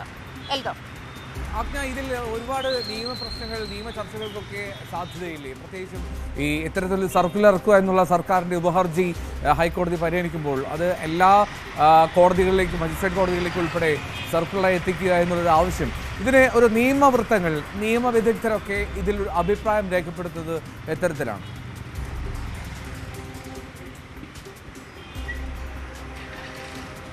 നേരത്തെ സൂചിപ്പിച്ചതുപോലെ അങ്കമാലി മജിസ്ട്രേറ്റ് ലീന റഷീദ് ഈ മെമ്മറി കാർഡ് പരിശോധിക്കുന്നിടത്ത് അനധികൃതമായി പരിശോധിക്കുന്നിടത്തു നിന്നാണ് ഇതിൻ്റെ ഈ ഒരു പ്രശ്നങ്ങളുടെ തുടക്കം. പ്രത്യേകിച്ചും ഡിജിറ്റൽ തെളിവുകൾ അത് എത്തരത്തിൽ സൂക്ഷിക്കണമെന്നുള്ള ഒരു കൃത്യമായ സർക്കുലർ അല്ലെങ്കിൽ കൃത്യ മാർഗനിർദ്ദേശം കോടതി നൽകിയിട്ടുണ്ട്. അത് പാലിക്കുന്നുണ്ടോ എന്നുള്ള കാര്യത്തിലാണ്, പ്രത്യേകിച്ചും മെമ്മറി കാർഡിനുമായി ബന്ധപ്പെട്ടിട്ടാണ് നടിയെ ആക്രമിച്ച കേസിലെ മെമ്മറി കാർഡുമായി ബന്ധപ്പെട്ടാണ് ഇത്തരത്തിലൊരു നിർദ്ദേശം ഹൈക്കോടതി നൽകുന്നത്. ഇത് ഏത് തരത്തിൽ ഉപയോഗപ്പെടുത്തുന്നു എന്നുള്ള കാര്യത്തിൽ കൃത്യമായ ഏത് തരത്തിൽ ഉപയോഗപ്പെടുത്തണം എന്നുള്ള കാര്യത്തിൽ കൃത്യമായ മാർഗനിർദ്ദേശം ഹൈക്കോടതി നൽകിയിട്ടുണ്ട്.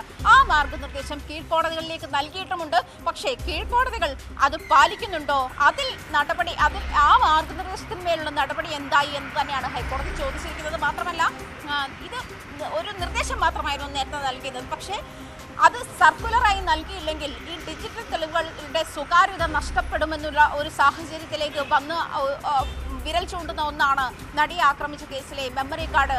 നിരവധി തവണ 3 തവണ പലർ ഉപയോഗിക്കുന്ന ഒരു സാഹചര്യം ഉണ്ടായത്. അത് പ്രത്യേകിച്ചും ജസ്റ്റിസ് ഹണിയം വർഗീസിന്റെ കണ്ടെത്തലിലാണ് ഈ 3 പേർ വിവിധ സമയങ്ങളിൽ, അതായത് ഞാൻ നേരത്തെ സൂചിപ്പിച്ചതുപോലെ 2018 ജനുവരി 9 ലീന റഷീദ്, അതുപോലെ തന്നെ അതേ വർഷം തന്നെ ഡിസംബർ 13 മഹേഷ് മോഹൻ, 2021 ജൂലൈ 19 ശിരസദാർ താജുദ്ദീൻ എന്നിവർ ഈ മെമ്മറി കാർഡ് ഉപയോഗിച്ചിട്ടുണ്ട്. ശിരസദാറിന്റെ വിവോ ഫോണിലാണ് ഈ കോടതിയിൽ തന്നെ ഈ ദൃശ്യങ്ങൾ കണ്ടത്. ഈ വിവോ ഫോൺ നഷ്ടപ്പെടുന്നു. പക്ഷേ ഇതുമായി ബന്ധപ്പെട്ട് പോലീസിലോ അതല്ലെങ്കിൽ സിം ബ്ലോക്ക് ചെയ്യാൻ വേണ്ടിയിട്ട് ഇതുമായി ബന്ധപ്പെട്ട് സർവീസ് പ്രൊവൈഡർക്കോ താജുദ്ദീൻ പരാതികളൊന്നും നൽകിയതായി പിന്നീട് കണ്ടെത്താനായിട്ടില്ല എന്നുള്ളതും ചോദ്യചിഹ്നമായി ബാക്കി നിൽക്കുകയാണ്. നടി അതിജീവിത ഈ കേസുമായി ബന്ധപ്പെട്ട് തൻ്റെ സ്വകാര്യതയെ മാനിക്കാത്ത തരത്തിലുള്ള നീക്കങ്ങളാണ് കോടതിയിൽ നിന്നുമുള്ള അതല്ലെങ്കിൽ അതുമായി ബന്ധപ്പെട്ട അധികൃതർ ഉൾപ്പെടെയുള്ള ഇടങ്ങളിൽ നിന്നും തനിക്ക് നേരിടേണ്ടി വന്ന സാഹചര്യം ഇതാണ്. അതുകൊണ്ട് തന്നെ ഇതിന് തൻ്റെ സ്വകാര്യതയെ മാനിക്കണം, ഇതിന് കൃത്യമായ നോംസ് ഉണ്ടാകണമെന്ന് അതിജീവിതയുടെ തന്നെ ആവശ്യമാണ്. അതിൻ്റെ ഉപഹർജിയാണ് സർക്കാർ ഹൈക്കോടതിയിൽ സമർപ്പിച്ചിരിക്കുന്ന. ഡിജിറ്റൽ തെളിവുകൾ, പ്രത്യേകിച്ചും ഈ മെമ്മറി കാർഡുമായി ബന്ധപ്പെട്ട് ഡിജിറ്റൽ തെളിവുകൾ സൂക്ഷിക്കുന്നതിൽ കൃത്യമായ മാർഗനിർദ്ദേശം ഉണ്ടാകണം. ഈ മാർഗനിർദ്ദേശം ഈ പറഞ്ഞതുപോലെ സർക്കുലറായി തന്നെ സെഷൻസ് കോടതികളിലേക്കും മജിസ്ട്രേറ്റ് കോടതികളിലേക്കും എത്തിക്കുന്ന അല്ലെങ്കിൽ അവരത് ഫോളോ ചെയ്യുന്ന ഒരു സാഹചര്യം ഉണ്ടാക്കണം എന്നാണ് സർക്കാരിന്റെ ഹർജി. റൈറ്റ്, അജ്ഞ രവീന്ദ്രനാണ് വിവരങ്ങൾ പങ്കുവച്ചത്. കൊച്ചിയിൽ നിന്ന് നടലും നടിയെ ആക്രമിച്ച കേസിലെ മെമ്മറി കാർഡ് കൈകാര്യം ചെയ്ത സംഭവത്തിൽ അനധികൃതം പരിശോധിച്ചു എന്ന കേസിൽ മാർഗനിർദ്ദേശങ്ങൾ പുറത്തിറക്കണമെന്നുള്ള ഉപഹർജി നൽകിയിരിക്കുകയാണ് സർക്കാർ. അപ്പോൾ സിംഗിൾ ബെഞ്ച് കെ ബാബുവിൻ്റെ ബെഞ്ചിലാണ് കേസ് പരിഗണിച്ചത്. കേസിൻ്റെ ഈ ഉപഹർജി, സർക്കാർ നൽകിയ ഉപഹർജി, അത് സർക്കുലറായി മജിസ്ട്രേറ്റ് കോടതികളിൽ ഇതിനൊരു മാർഗനിർദ്ദേശം പുറത്തിറക്കണം എന്നുള്ളതാണ് ആവശ്യം. അതാണ് ഇന്നത്തെ പ്രധാനപ്പെട്ട ഒരു വാർത്ത ഹൈക്കോടതിയിൽ നിന്ന്. മറ്റു വാർത്തകളിലേക്ക് തിരികെ എത്താം. മറ്റൊരു ഇടവേള കൂടി.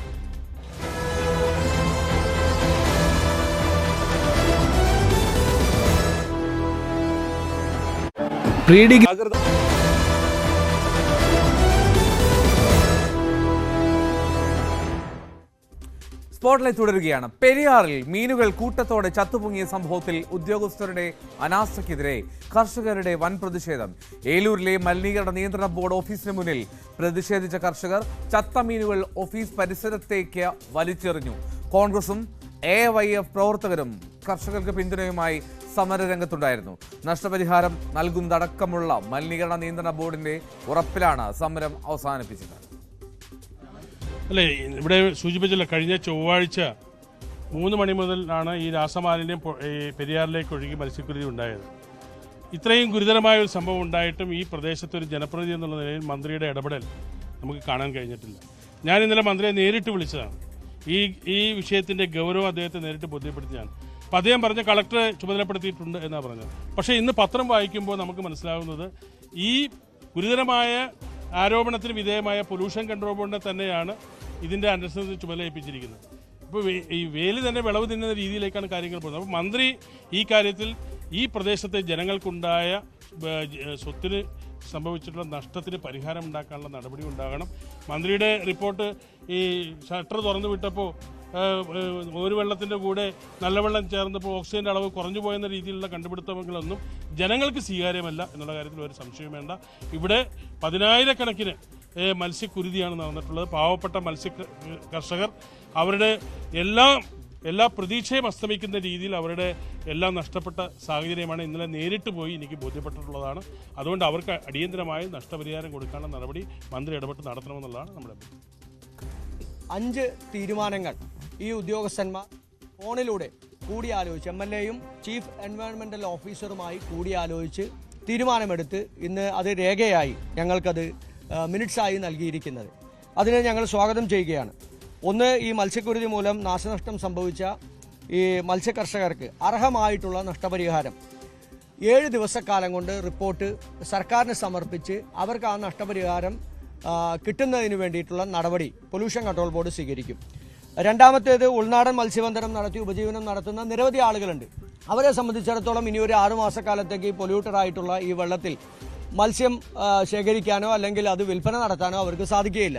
അപ്പോൾ അവർക്ക് റേഷൻ ഉൾപ്പെടെയുള്ള അടിയന്തര ധനസഹായം നൽകാൻ വേണ്ടിയിട്ടുള്ള നടപടി പൊല്യൂഷൻ കൺട്രോൾ ബോർഡ് ആ റിപ്പോർട്ട് കൂടി സർക്കാരിലേക്ക് കൊടുക്കും. അതുപോലെ തന്നെ ചത്ത മത്സ്യങ്ങൾ ഒന്ന് ദുർഗന്ധം, വലിയ ദുർഗന്ധമാണ്, ആ വെള്ളം പൊല്യൂട്ടഡ് ആണ്. അത് ശേഖരിക്കാനും അത് ശാസ്ത്രീയമായി സംസ്കരിക്കാനും പൊല്യൂഷൻ കൺട്രോൾ ബോർഡ് തദ്ദേശ സ്വയംഭരണ സ്ഥാപനങ്ങളുമായി ബന്ധപ്പെട്ട് അവരുമായി ചേർന്ന് അതിൻ്റെ പണം പൊല്യൂഷൻ കൺട്രോൾ ബോർഡ് കൊടുക്കും. അതുപോലെ ഔദ്യോഗിക ജോലിയിൽ അനാസ്ഥ കാണിച്ച കുറ്റക്കാരായിട്ടുള്ള ഉദ്യോഗസ്ഥന്മാർക്കെതിരായി മാതൃകാപരമായിട്ടുള്ള ശിക്ഷാ നടപടി. ഇവിടെ 20 ഉദ്യോഗസ്ഥന്മാരുണ്ട്. മിനിഞ്ഞാന്ന് 3 മണിക്ക് ഈ മത്സ്യങ്ങൾ ചത്തുപൊങ്ങി. ഈ പ്രശ്നങ്ങൾ അറിഞ്ഞിട്ടും പിറ്റേ ദിവസം രാവിലെയാണ് ഈ ഉദ്യോഗസ്ഥന്മാർ അവിടെ വരുന്നതും ഈ മത്സ്യങ്ങൾ ശേഖരിക്കുന്നതും വെള്ളം ശേഖരിക്കുന്നതും. അപ്പോൾ കുറ്റകരമായിട്ടുള്ള അനാസ്ഥയാണ്. അറിഞ്ഞിട്ടും തിരിഞ്ഞു നോക്കാതെ അങ്ങോട്ട് പോകാതെ ഇരുന്ന ഉദ്യോഗസ്ഥന്മാർക്കെതിരായി നടപടികൾ സ്വീകരിക്കണമെന്ന് ഞങ്ങളുടെ ഉറപ്പിൽ കഴിഞ്ഞ 8 വർഷക്കാലമായി ഒരു കമ്പനികൾക്കെതിരായും ഒരു നടപടിയും ഇതുവരെ സ്വീകരിക്കാൻ കഴിഞ്ഞിട്ടില്ല. ഞങ്ങൾ കമ്പനികൾക്കെതിരല്ല, പക്ഷേ ശാസ്ത്രീയമായി അത് സംസ്കരിക്കാനുള്ള മാർഗങ്ങൾ കമ്പനികൾ തേടേണ്ടതാണ്. മന്ത്രി ആരോടൊപ്പമാണെന്ന് പറഞ്ഞാൽ മതി. മന്ത്രി വ്യവസായികളോടൊപ്പമാണ്, മന്ത്രി ജനങ്ങളോടൊപ്പമാണെന്ന് പറയട്ടെ. അതല്ലേ മന്ത്രി ചെയ്യേണ്ടത്. മന്ത്രി തിരിഞ്ഞു നോക്കാതെ സർക്കാർ ഉദ്യോഗസ്ഥന്മാരോട് പറഞ്ഞിട്ടുണ്ട്, കളക്ടറുടെ അടുത്ത് പറഞ്ഞിട്ടുണ്ടെന്നല്ലോ പറയേണ്ടത്. മന്ത്രിയെ ജനങ്ങൾ അതിനല്ലല്ലോ ജയിപ്പിച്ചു വിട്ടിരിക്കുന്നത്. ജനങ്ങൾ വോട്ട് ചെയ്ത് മന്ത്രിയെ ജയിപ്പിച്ചത് അത് പറയാൻ വേണ്ടിയിട്ടല്ലല്ലോ. മന്ത്രി ജനങ്ങളോടൊപ്പമാണ്, മന്ത്രി വ്യവസായികളോടൊപ്പമാണ്. അത് മാത്രം മന്ത്രി പറഞ്ഞാൽ മതി. ആ മറുപടിയാണ് ജനങ്ങൾക്ക് കേൾക്കേണ്ടത്. പെരിയാറിൽ മീനുകൾ കൂട്ടത്തോടെ ചത്തുപൊങ്ങിയ സംഭവത്തിൽ വലിയ പ്രതിഷേധമാണ് ഉണ്ടായത്. ഉദ്യോഗസ്ഥരുടെ അനാസ്ഥയ്ക്കെതിരെ കർഷകർ വലിയ പ്രതിഷേധവുമായി എത്തുകയായിരുന്നു. ഈ ചത്തുപൊങ്ങിയ മീനുകൾ മലിനീകരണ നിയന്ത്രണ ബോർഡിന്റെ ഓഫീസിന് മുന്നിലെത്തി ഓഫീസ് കോമ്പൗണ്ടിലേക്ക് തന്നെ വലിച്ചെറിയുന്ന കാഴ്ച നമ്മളിപ്പോൾ ദൃശ്യങ്ങളിൽ കണ്ടു. കോൺഗ്രസ് നേതൃത്വം അവിടെ സമരത്തിന് പിന്തുണയുമായി എത്തുകയും ചെയ്തിരുന്നു. ഡാനി ഇപ്പോൾ ചേരുന്നൊരു വിവരങ്ങളുമായി. ഡാനി, വലിയൊരു പ്രതിഷേധത്തിനാണ് വേദിയായതെന്ന് തോന്നുന്നു. അതിൽ എന്താണ് ഈ പൊല്യൂഷൻ കൺട്രോൾ ബോർഡിന്റെ ഒരു വിശദീകരണം? ഇത്തരത്തിൽ ഇങ്ങനെ സംഭവിക്കാൻ കഴിയുന്നത്, അത് ഈ ഓരുവെള്ളം ശുദ്ധജലത്തിൽ കലർന്ന് ഓക്സിജന്റെ അളവ് കുറഞ്ഞു എന്നൊക്കെ പറയുന്നത്, അത് പൂർണ്ണമായും ഉൾക്കൊള്ളാൻ ആ ജനങ്ങൾക്ക് സാധിച്ചിട്ടില്ല. അപ്പോൾ ഈ മലിനീകരണ നിയന്ത്രണ ബോർഡിന്റെയും ഒരു നിലപാട്, വിശദീകരണം അത് തന്നെയാണോ?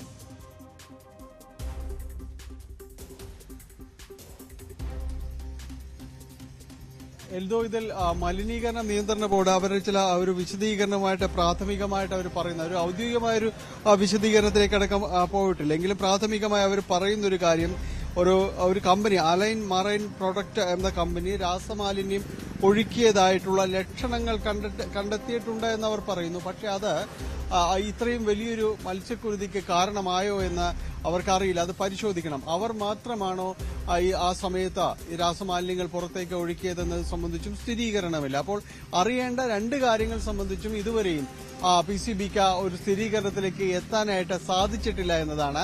അവരുടെ ഇത് സംബന്ധിയായ പല പരീക്ഷണങ്ങൾ നടത്തിയിരുന്നു. അതിന്റെ ഒരു ഫലങ്ങൾ അവർ കാത്തിരിക്കുകയാണ്. അതിനനുസരിച്ച് മാത്രമായിരിക്കും പൊല്യൂഷൻ കൺട്രോൾ ബോർഡിന്റെ ഒരു തീരുമാനവും നടപടിയും എല്ലാം വരിക. നടപടികൾ ശുപാർശ എന്ന രീതിയിലായിരിക്കും വരിക. അപ്പോൾ അത്തരം കാര്യങ്ങൾ സംബന്ധിച്ച് അവർ ഇനിയും സമയമെടുക്കുമെന്നതിൽ ഒരു സംശയവുമില്ല.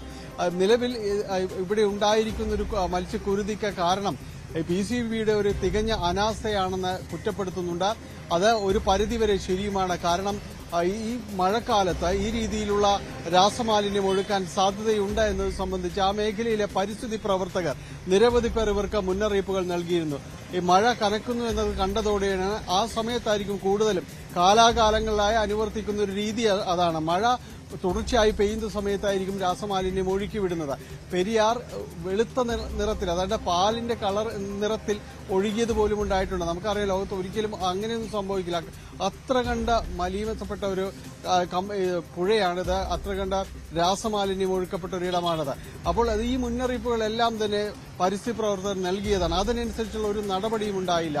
അതുമാത്രവുമല്ല, അന്ന് റെഗുലേറ്റർ ബ്രിഡ്ജ് തുറക്കുന്നത് സംബന്ധിയായ കാര്യങ്ങളിൽ തീരുമാനമെടുക്കുന്നത് കൂടിയാലോചനകൾക്ക് ശേഷം വേണമെന്ന് പറഞ്ഞിരുന്നു. ഇത്തരം കാര്യങ്ങളിലൊന്നും യാതൊരു രീതിയിലുള്ള നടപടികളും ഉണ്ടായില്ല. അതിന്റെ ദുരന്തമാണ് ഈ കഴിഞ്ഞ ദിവസങ്ങളിൽ അവിടെ മത്സ്യകർഷകർ അടക്കം അനുഭവിക്കേണ്ടി വന്നത്. 150ഓളം മത്സ്യകർഷകർ ഈ മേഖലയിലുണ്ട്. ലക്ഷക്കണക്കിന് രൂപയിലാണ് ഇവരുടെ നഷ്ടം നേരിട്ടത്. പലതും വളർച്ചയെത്തിയ ഡാനി, എത്രത്തോളം നഷ്ടം അത് കണക്കാക്കിയിട്ടുണ്ടോ? ഈ ഒരു കൂട്ടക്കുരുതി മത്സ്യങ്ങൾ ചത്തുപൊങ്ങി കിടക്കുന്ന ദൃശ്യങ്ങളിൽ കാണാം. പക്ഷെ അപ്പോൾ പോലും അത് കൂടുതൽ നമ്മൾ കാണുന്നത് ഈ പെരിയാറിലെ ജലത്തെ ആശ്രയിച്ചുള്ള ഫാമുകളിലെ ദൃശ്യങ്ങളാണ്. ഇതിനപ്പുറത്തേക്ക് ഈ പെരിയാറിലും ഒരുപാട് മത്സ്യങ്ങൾ ഇത്തരത്തിൽ ചത്തുപോകാനുള്ള സാധ്യതയുണ്ടല്ലോ. അപ്പോൾ ഒരു നഷ്ടത്തിന്റെ കണക്ക് എത്രത്തോളം വ്യാപ്തി അത് ഒരു കണക്കാക്കിയിട്ടുണ്ടോ?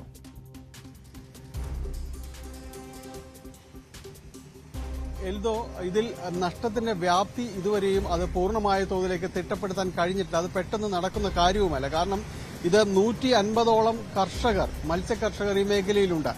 അവരിൽ പലരുടെ മത്സ്യങ്ങളും പല രീതിയിൽ വളർച്ചയെത്തിയ പ്രായത്തിലുള്ളതാണ്. ഒരു കാളാഞ്ചി ഒരു വലിപ്പമെത്തിയ ഒരു കാളാഞ്ചി മത്സ്യത്തിന്റെ അതിന്റെ ഒരു വില എന്ന് പറയുന്നത് 800 രൂപയോളമാണ് കിലോ അതിന് വില വരുന്നത്. അതിനെ വാങ്ങിക്കുന്നത് ഏതാണ്ട് 60 രൂപയോളം ചെറിയ മത്സ്യത്തിന് വില കൊടുക്കേണ്ടി വരും. അങ്ങനെ ഒട്ടനവധി പേരെ നിരവധിയായ ലക്ഷക്കണക്കിന് മത്സ്യക്കുഞ്ഞുങ്ങളെ ഈ രീതിയിൽ തന്നെ നിക്ഷേപിച്ചിട്ടുണ്ട്. പല രീതിയിൽ വളർച്ചയെത്തിയ ആ പ്രായത്തിലാണ് 150ഓളം കർഷകർക്ക് അനവധിയായ കൂടുകൾ ഈ രീതിയിൽ ആശ്രയിച്ചുകൊണ്ട് അവർ കൃഷി ചെയ്ത് പോരുന്നുണ്ട്. ഈ പറവൂര, അതോടൊപ്പം തന്നെ വരാപ്പുഴ, കടമക്കുടി തുടങ്ങിയ മേഖലകൾ, ഇവിടങ്ങളിലെല്ലാം തന്നെ കാര്യമായ രീതിയിൽ കർഷകരുടെ ഒരു കൂട്ടായ്മ തന്നെ ഇതിനൊപ്പമുണ്ട്. ഇവരൊരു നഷ്ടം കണക്കാക്കി അവർ വരുന്നതേയുള്ളൂ. കാരണം എത്രത്തോളം മത്സ്യക്കുഞ്ഞുങ്ങളെ നിക്ഷേപിച്ചു എന്നത്. അല്ലെങ്കിലും പലപ്പോഴും ഇത് നഷ്ടത്തിലേക്ക് കൃഷി ചിലപ്പോഴൊക്കെ സംഭവിക്കാറുണ്ട്. പക്ഷേ ഇത് പൂർണ്ണമായും ഇല്ലാതാക്കപ്പെട്ടു എന്നാണ് എൽദോ നേരത്തെ ചോദിച്ചതുപോലെ. അവരുടെ മത്സ്യക്കൂടുകളിൽ മാത്രമല്ല മത്സ്യമില്ലാതായത്, പെരിയാറ് പൂർണ്ണമായും തുടയ്ക്കപ്പെട്ടു എന്നതാണ്. ഈ ഭാഗത്തേക്ക് ഒഴുകുന്ന, അതായത് ഏലൂർ ഭാഗത്തേക്കെല്ലാം തന്നെ വരുന്ന ആ കൈവഴികൾ പൂർണ്ണമായും തന്നെ രാസമാലിന്യം അടിഞ്ഞ മത്സ്യങ്ങൾ ഒന്നും തന്നെ ഈ കൂടുകൾക്ക് പുറത്തും ഇല്ലാതായിരിക്കുന്നു. കൂടുതൽ മത്സ്യങ്ങൾ ചത്തുപൊങ്ങുന്ന ഒരു കാഴ്ച വന്നിരിക്കുന്നു. അപ്പോൾ ഇത് ഇല്ലാതാവുന്നെങ്കിൽ ഇനി സമയമെടുക്കും. മഴ വളരെ ശക്തി പ്രാപിച്ചുകൊണ്ട് ഈ രാസമാലിന്യം ഒഴുകി ഇല്ലാതാവുന്ന അവസ്ഥ, ഇതിന്റെ അടിത്തട്ടിലേക്ക് ഇതെല്ലാം തന്നെ ചെല്ലും. എങ്കിൽ മാത്രമേ അവർക്ക് മത്സ്യകൃഷി തുടങ്ങാൻ കഴിയൂ. അപ്പോൾ ആ നഷ്ടവും കൂടി വളരെ പ്രധാനപ്പെട്ട കാര്യം. അതൊരു അതിരൂക്ഷമായിട്ടുള്ള സാഹചര്യം കൂടിയാണ് ഡാനി ഇപ്പോൾ റിപ്പോർട്ട് ചെയ്തത്. ആ പെരിയാറിലെ മത്സ്യക്കൂടുകളിൽ മാത്രമല്ല നഷ്ടം, പെരിയാറിന്റെ കൈത്തോടുകൾ, കൈവഴികളിലൂടെ മുഴുവൻ മലിനമാക്കിക്കൊണ്ടാണ് അവിടെ ആ രാസ വേസ്റ്റ് അത് പുറത്തുവിട്ടത് മത്സ്യസമ്പത്തിനെ പൂർണ്ണമായും ഇല്ലാതാക്കുന്നത്. ഡാനിയാണ് കൊച്ചിയിൽ നിന്ന് വിവരങ്ങൾ പങ്കുവച്ചത്. ഇനി നമ്മൾ പാലക്കാടേക്ക് പോവുകയാണ്. വിനേഷ് കുമാർ ചേരും അവിടെ നിന്ന്. പാലക്കാട് കൊല്ലങ്കോട് കമ്പിവേലിയിൽ കുടുങ്ങിയ പുലി ചത്തുപോയി. പുലിയെ മയക്കുവെടി വെച്ച് കൂട്ടിലാക്കിയതിന് പിന്നാലെയാണ് ഈ മരണം സംഭവിച്ചത്. പുലിയുടെ പോസ്റ്റ്മോർട്ടം നാളെ നടക്കും. ആന്തരികാവയവങ്ങൾക്ക് പ്രശ്നമുണ്ടോ എന്ന് പരിശോധിക്കും. വിനേഷ്, ഈ മരണകാരണമായി കരുതേണ്ടത് എന്താണ്? ഒരു പ്രാഥമിക നിഗമനം ഏത് തരത്തിലേക്കാണ് പോകുന്നത്? എൽദോ, കൊല്ലങ്കോട് വാഴപ്പുഴയിലെ ഉണ്ണികൃഷ്ണന്റെ പറമ്പിലാണ് ഇന്ന് രാവിലെ 4 വയസ്സ് പ്രായം തോന്നിക്കുന്ന പെൺപുലിയെ കമ്പിവേലിയിൽ കുരുങ്ങിയ നിലയിൽ കണ്ടെത്തിയത്. ഇതിന്റെ വയറിനും അതുപോലെ തന്നെ ഇടുപ്പിന്റെ ഭാഗത്തും ഇതുപോലെ തന്നെ ഈ കമ്പി തുളച്ച് കയറിയിട്ടുണ്ട് എന്നാണ് വനംവകുപ്പിന്റെ പ്രാഥമിക നിഗമനം. എന്തായാലും ഏകദേശം ഒരു 4 മണിക്കൂറിന് ശേഷമാണ് ഇതിനെ മയക്കുവെടി വെച്ച ശേഷം കൂട്ടിൽ കയറ്റിയത്, അത് കമ്പിക്കൂട്ടിൽ കയറ്റിയത്. അതിനുശേഷം ഇതിനെ ഒരു 5 മണിക്കൂർ സമയം നിരീക്ഷണത്തിൽ വെക്കേണ്ടതുണ്ട് എന്ന് സർജൻ, അതായത് ഈ വെറ്ററിനറി സർജൻ നിർദ്ദേശിക്കുകയായിരുന്നു. ഇതിന്റെ അടിസ്ഥാനത്തിൽ ഇത് നിരീക്ഷണത്തിൽ തുടരവെയാണ് അല്പസമയം മുമ്പ് പുലി ചത്തത്. കാര്യമായി ഇതിനെ പരിക്കുകളൊന്നുമില്ല എന്നുള്ളൊരു പ്രാഥമിക നിഗമനമായിരുന്നു വനം വകുപ്പിന്റേത്. അവര് പുറത്ത് മാധ്യമങ്ങളോടുൾപ്പെടെ പറഞ്ഞ കാര്യം അത് തന്നെയായിരുന്നു, കാര്യമായ പരിക്കുകളില്ല. അതുകൊണ്ട് തന്നെ മണ്ണുത്തിയിലോ മറ്റോ കൊണ്ടുപോയി പരിശോധിച്ച ശേഷം പറമ്പിക്കുളം കടുവ സങ്കേതത്തിൽ കൊണ്ടുവിടാനായിരുന്നു പദ്ധതി. ഇതിനിടയിലാണ് പുലി ചത്തത്. എന്തായാലും പോസ്റ്റ്മോർട്ടം നടപടികൾക്ക് വേണ്ടി മണ്ണുത്തിയിലേക്ക് കൊണ്ടുപോകും എന്നാണിപ്പോൾ വനം വകുപ്പ് വൃത്തങ്ങൾ നൽകുന്ന സൂചന. എന്തായാലും നമുക്കറിയാം ഈ പ്രദേശം, അതായത് ഈ കൊല്ലങ്കോട്, ഈ പ്രദേശങ്ങളെല്ലാം തന്നെ കടുവയുടെയും പുലിയുടെയും അതുപോലെ തന്നെ കരടികളുടെ എല്ലാം സാന്നിധ്യമുള്ള സ്ഥലം കൂടിയാണ്. കാരണം ഇപ്പോൾ ഈ പുലിയെ കണ്ടെത്തിയിരിക്കുന്ന പറമ്പിൽ നിന്ന് വനത്തിലേക്ക് 300 മീറ്റർ മാത്രമാണ് ദൂരമുള്ളത് എന്ന് പ്രദേശവാസികൾ പറയുന്നുണ്ട്. ഒപ്പം തന്നെ ഇവിടെ നിന്ന് സാധാരണ നിലയിൽ കഴിഞ്ഞ കുറച്ച് ദിവസങ്ങളായി ഇവിടെ പുലിയെ ആളുകൾ പലപ്പോഴായി കണ്ടിട്ടുണ്ട്. പുലി കമ്പിവേലിയിൽ കുടുങ്ങിയത് റിപ്പോർട്ട് ചെയ്തിരുന്നു നേരത്തെ. പക്ഷെ ആ പുലി ജീവനോടെ നമുക്ക് കാട്ടിലേക്ക് മടക്കി വയ്ക്കാൻ കഴിഞ്ഞില്ല, അത് ചത്തു എന്നുള്ളതാണ് വിവരം. എന്തായാലും സ്പോട്ട് ലൈവിന് സമയം ഇപ്പോൾ ഇവിടെ പൂർണ്ണമാവുകയാണ്. വീണ്ടും നാളെ കൂടുതൽ വാർത്തകൾ വിശേഷങ്ങളുമായി സ്പോട്ട് ലൈവ് ഉച്ചയ്ക്ക് 2 മണിക്കെത്തും.